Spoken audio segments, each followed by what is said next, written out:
My dear friends, to say that this has been a difficult year is to state the obvious.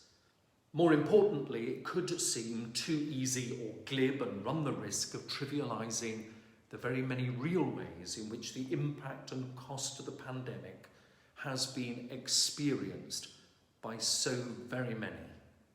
Financial insecurity, job loss and fears for home, disruption to routines and relationships, not to mention fears for safety and well-being, mental or physical. Many such fears realised because of precarious circumstances and for others by abusive relationships and situations. Our responses to all of which have been upskittled by the very pandemic which has brought them about and or made them worse. We have known the death of loved ones, friends and neighbours, and many of our loved ones, friends and neighbours have also been struggling with health issues, grief, anxiety, isolation and loneliness. It is a sobering thought that the pandemic and its problems are not the only sources of bad news and difficulty many have faced and are facing this year. This Christmas comes with an unwelcome shadow cast for many of us. Yet there have also been experiences of great kindness and mutual support. Wherever possible, we have not allowed the challenges of this year to stop us from being here for each other. Undoubtedly, our efforts have not been perfect. For those occasions when we have failed, we ask for forgiveness and the grace to learn the lessons experience offers.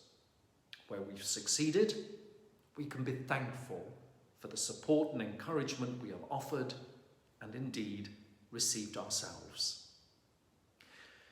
This message comes with my personal thanks to you all for the many ways in which you have risen to the challenges of this year, whether as members of our congregations or the wider community of which we are a part. Every aspect of our common life has been touched by the fallout of this pandemic, and in every aspect, people have responded with love in action, even when wearied themselves by the burdens COVID-19 has placed upon them. From the very bottom of my heart, I wish you all a blessed Christmas in which the hope of the God who comes to us and makes a home within us is renewed. That same God to whom St. John points when he wrote, "The light shines in the darkness, and the darkness did not overcome it." That God in whose image we are all created without exception, the same God we honour and serve whenever and to whomsoever we offer help and assistance. The great God who through Christ says to us, "Lord, when was it that we saw you hungry and gave you food, or thirsty and gave you something to drink? And when was it that we saw you a stranger and welcomed you, or naked and gave you clothing? And when was it that we saw you sick or in prison and visited you?"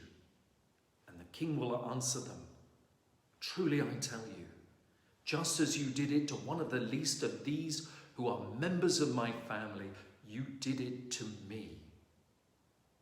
And now, my dear friends, I wish you a truly blessed Christmas, whatever it brings for you, and I offer the blessing of St. Clare of Assisi.